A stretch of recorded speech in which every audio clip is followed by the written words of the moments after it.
Hello and welcome to the channel. Welcome to Trade Rose. ये हमारी second video रहेगी introduction to stock market की playlist में। आज हम डिस्कस करेंगे रेगुलेटर्स, उनके फंक्शंस और अलग अलग तरीके के जो अलग अलग हमारे मार्केट पार्टिसिपेंट्स हैं उनके बारे में, और किस तरीके से एक स्टॉक मार्केट का एक स्ट्रक्चर है उसके बारे में डिस्कस करेंगे। तो लेट्स गेट स्टार्टेड।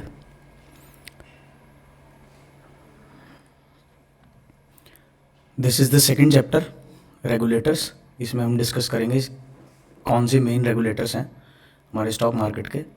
तो फर्स्ट जो क्वेश्चन आता है, what is stock market. Stock market एक जगह है जहाँ पर हम इन्वेस्टमेंट करते हैं in order to generate inflation beating returns. मतलब इन्फ्लेशन को बीट कर पाएँ इस तरीके के हम रिटर्न्स बनाने के लिए इक्विटीज़ में इन्वेस्ट करते हैं। जस्ट लाइक एक किराना स्टोर है आपके नेबरहुड में जो कि ब्रिक और मोर्टार का बना हुआ है, वहाँ से आप जाते हो और अपने घर के लिए ग्रॉसरी शॉपिंग करते हो। सेम तरीके से ही स्टॉक मार्केट एक मार्केट है जहाँ पर हम आते हैं, ट्रांजैक्ट करते हैं शेयर्स को। तो ट्रांजैक्शन है सिंपल, मतलब हो गया बाइंग एंड सेलिंग। तो हर प्रैक्टिकल पर्पस के लिए जो हम शेयर बाय सेल करना चाहते हैं किसी भी पब्लिक लिस्टेड कंपनी के, फॉर एग्जांपल लाइक इन्फोसिस, तो वो हमें करना पड़ेगा थ्रू स्टॉक मार्केट। तो मेन काम जो है, मेन पर्पस जो स्टॉक मार्केट का है वो है फैसिलिटेट करेगा हमारी ट्रांजैक्शन को, और ये हेल्प करेगा बायर और सेलर को मिलने में।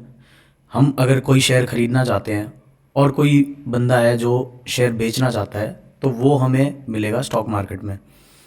अनलाइक द सुपर मार्केट जो ब्रिक और मोर्टार की बनी हुई है, जो हमारी अनलाइक द सुपर मार्केट जो हमारी शेयर मार्केट है या स्टॉक मार्केट है वो इलेक्ट्रॉनिकली है, कंप्यूटर से करना होगा और ट्रांजैक्शन करनी होगी हमें बाइंग एंड सेलिंग के मोड में।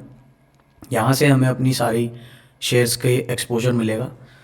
तो जो इम्पॉर्टेंट नोट ये है कि स्टॉक मार्केट को हम एक्सेस कर सकते हैं किसी भी रजिस्टर्ड इंटरमीडियरी के थ्रू जो हमारा स्टॉक ब्रोकर होता है, फॉर एग्जांपल एंजल वन या फिर कोटक सिक्योरिटीज़। दो मेन स्टॉक एक्सचेंजेस हैं इंडिया में, Bombay stock exchange and national stock exchange. पहले एक बैंगलोर स्टॉक एक्सचेंज और मद्रास स्टॉक एक्सचेंज भी होता था, बट वो फेज्ड आउट कर दिए गए हैं। तो stock market participants and the need to regulate them. Market participants कई तरीके के हैं। मेन क्लासिफिकेशन हम करेंगे डोमेस्टिक रिटेल पार्टिसिपेंट्स, आप और मैं, हम रिटेल में आते हैं। एनआरआईज एंड ओसीआई होल्डर्स जो इंडियन ओरिजिन के लोग हैं बट आउटसाइड इंडिया रहते हैं। डोमेस्टिक इंस्टीट्यूशंस जैसे large corporates, for example LIC. Domestic asset management companies, for example HDFC, AMC, SBI mutual fund, DSP, black rock, Fidelity. Foreign institutional investors हैं जो non Indian corporates हैं, FIIs उसमें आते हैं। For example कोई भी एक बड़ी एसेट मैनेजमेंट कंपनी जो कि फॉरेन बेस्ड है, कोई भी हेज फंड या फिर कोई इंडिविजुअल इन्वेस्टर।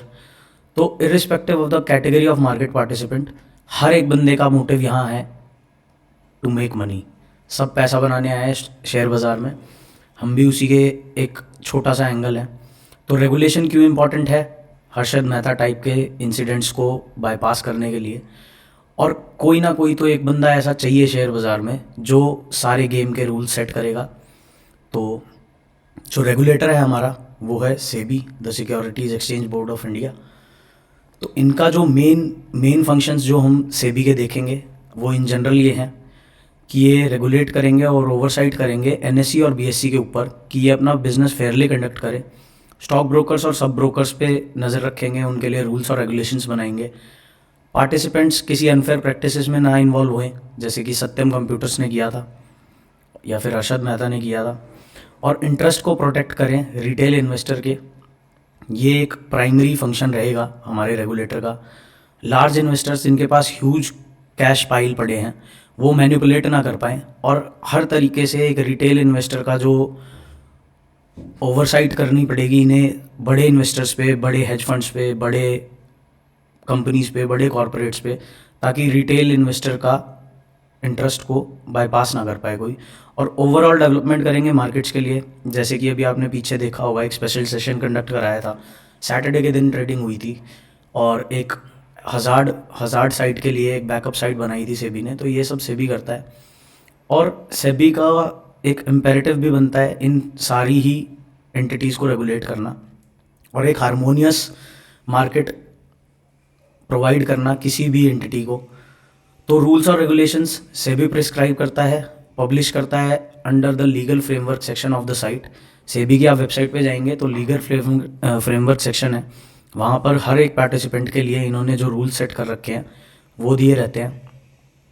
तो नेक्स्ट देखते हैं, अब रेगुलेटर्स इन इंडिया हैं तो देख लेते हैं हम major types of regulator. Credit rating agencies होती हैं जैसे कि क्रिसिल है, आईसीआरए है, केयर है। ये रेट करती हैं क्रेडिट वर्दीनेस को किसी भी कॉरपोरेट की या गवर्नमेंट की। अगर कोई कॉरपोरेट या फिर गवर्नमेंट एंटिटी लोन लेना चाहती है तो क्रेडिट रेटिंग एजेंसीज का काम है कि वो उनकी वर्दीनेस देखें कि भाई ये लोन लेने लायक हैं भी, अगर इनको लोन देते हैं तो वापस भी दे देंगे या नहीं। ये काम है हमारा क्रेडिट रेटिंग एजेंसीज़ का। अगले आते हैं, जो अगली एंटिटी है वो है डिवेंचर ट्रस्टीज़। इनका काम है, मतलब इनका एग्जांपल हम देख लेते हैं। जितने भी हमारे बैंक्स हैं वो डिवेंचर ट्रस्टीज़ के लिए ट्रस्टीज़ की तरह काम करते हैं। किसके लिए? कॉरपोरेट डिवेंचर्स के लिए। जब किसी कॉरपोरेट को या कंपनी को, प्राइवेट लिमिटेड कंपनी को पैसा रेज करना होता है अपने किसी भी काम के लिए, तो वो एक डिवेंचर इशू कर सकते हैं थ्रू दीज बैंक्स। तो उस डिवेंचर में एक प्रॉमिस टू पे होता है, एक फिक्स्ड इंटरेस्ट होता है, 8%, कभी कभी 9% भी होता है। तो इसमें पब्लिक सब्सक्राइब कर सकती है, पब्लिक अपना पैसा लगा सकती है जो डिवेंचर के थ्रू इन कंपनीज़ के पास जाता है। तो डिवेंचर ट्रस्टीज़ का जो काम है वो एक इंटरमीडियरी की तरह एक्ट करते हैं। ये जो बैंक्स हैं एक कंपनी के और एक पब्लिक इन्वेस्टर के लिए, इनके बीच में। नेक्स्ट इन द क्यू है डिपॉजिटरीज़। दो मेन डिपॉजिटरीज़ हैं, एनएसडीएल और सीडीएसएल। इनका मेन काम है safe keeping, reporting of settlement of client securities. अगर ये एक्ट करते हैं एक वॉल्ट की तरह, जहाँ पे हमारे जो शेयर्स होते हैं वो इनके पास स्टोर्ड होते हैं। ये हमारे पास, हम जो भी अपने डीमैट में शेयर बाय करते हैं वो एनएसडीएल और सीडीएसएल के पास आते हैं। ये मेन दो ही कंपनी हैं जो इन्हें इलेक्ट्रॉनिकली मेंटेन करती हैं। हमारे डीमैट इन्हीं से लिंक्ड होते हैं। नेक्स्ट आता है डिपॉजिटरी पार्टिसिपेंट्स। कुछ बैंक्स जैसे कोटक महिंद्रा बैंक है, कोटक सिक्योरिटीज़ है, आईसीआईसीआई सिक्योरिटीज़ है, और कुछ स्टॉक ब्रोकर्स हैं, ये एक्ट करते हैं as an agents for the two depositories. NSDL और सीडीएसएल के एजेंट की तरह काम करते हैं।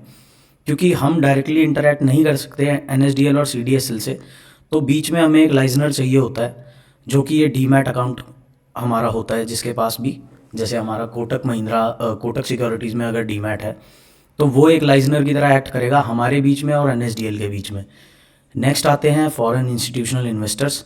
ये बाहर के कॉरपोरेट्स, फंड्स और इंडिविजुअल्स हो सकते हैं जो इंडिया में इन्वेस्टमेंट करते हैं, और यूजुअली ये बड़ी अमाउंट्स ऑफ मनी में ट्रांजैक्ट करते हैं।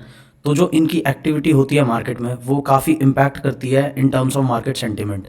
आपने काफ़ी टाइम देखा होगा कि एफआईआईज़ ने बेच दिया, एफआईआईज़ ने ख़रीद लिया, तो अब ये होगा वो होगा। तो ये काफ़ी बड़े पैसे से ट्रांजैक्शंस करते हैं, buying and selling stock market में, तो इन पे भी काफ़ी फोकस रहता है, मार्केट सेंटिमेंट इनके अराउंड ही रहता है। नेक्स्ट आ गए हमारे क्यू में मर्चेंट बैंकर्स, जैसे कि आपका एक्सिस बैंक है, ईडलवाइज कैपिटल है। ये हेल्प करते हैं कंपनीज़ को प्राइमरी मार्केट्स में। जब कोई भी कंपनी प्लान करती है पैसा रेज करने के बारे में और अपना आईपीओ लेके आती है, तो ये मर्चेंट बैंकर्स इन कंपनीज़ को आईपीओ के प्रोसेस के थ्रू पैसा रेज करने में मदद करते हैं। एसेट मैनेजमेंट कंपनीज़ होती हैं, ये म्यूचुअल फंड स्कीम्स ऑफर करती हैं। ये कलेक्ट करती हैं पब्लिक का पैसा और एक सिंगल अकाउंट में उस पैसे को मार्केट्स में इन्वेस्ट करती हैं। एक ही मोटिव होता है, वेल्थ जनरेट करें अपने इन्वेस्टर्स के लिए। नेक्स्ट आते हैं portfolio managers, for example Religare, Parag Parekh. ये पीएमएस स्कीम्स देते हैं। ये म्यूचुअल फंड की तरह ही काम करते हैं, बस इसमें और म्यूचुअल फंड में एक डिफरेंस है कि इसमें 25 लाख रुपए की एक लिमिट होती है। ये मिनिमम अमाउंट है, अगर आप पीएमएस के पास जा रहे हो तो 25 लाख रुपए आपके पास होने चाहिए, बट म्यूचुअल फंड में ऐसा कोई कैपिंग नहीं होता। नेक्स्ट आते हैं स्टॉक ब्रोकर्स और सब brokers, Zerodha, Sharekhan, ICICI direct. ये एक्ट करते हैं as a intermediary between a investor and a stock exchange. मतलब हमारे और एनएससी बीएससी के बीच में जो इंटरमीडियरी है वो हमारा स्टॉक ब्रोकर है। अगर हमें कोई शेयर बाय या सेल करना है किसी भी स्टॉक एक्सचेंज से, तो ये हम कर सकते हैं किसी भी रजिस्टर्ड ब्रोकर के थ्रू। और जो सब ब्रोकर होते हैं वो एक्ट करते हैं as an agent to the stock broker. Key takeaways from this chapters are: stock market is a place where you go to transact in equities. Stock market exist करती है electronically and can be accessed through a stock broker. Different kinds of market participants हैं जो हमने अभी पीछे discuss किए। हर एक entity has to be regulated and can operate only within the framework prescribed by the regulator. कोई भी अपनी लिमिट से बाहर जाके काम नहीं कर सकता, वरना सेबी आएगा और उनको सबको रेगुलेट करेगा, पीनलाइज करेगा, फाइन्स लगाएगा, पेनल्टीज़ लगाएगा। सेबी हर एक हमारी सिक्योरिटी मार्केट के लिए जितना भी लीगल फ्रेमवर्क है वो सेबी ही प्रिस्क्राइब करता है। और मोस्ट इम्पॉर्टेंटली हमें ये याद रखना ज़रूरी है कि सेबी अवेयर है कि आप क्या कर रहे हो, और कुछ भी उन्हें फिशी लगेगा तो वो आपको फ्लैग डाउन कर सकते हैं। तो ये था बेसिक हमारा second chapter in the series of introduction to stock market. तो इसमें हमने बेसिक एंटिटीज़ के बारे में देखा, मार्केट पार्टिसिपेंट्स को समझा कौन कौन है, किस तरीके से ऑपरेट करते हैं मार्केट में, और किस तरीके से हमारी पोजीशनिंग है इतने बड़ी मार्केट में। तो मिलते हैं अब नेक्स्ट वीडियो में। जय श्री राम।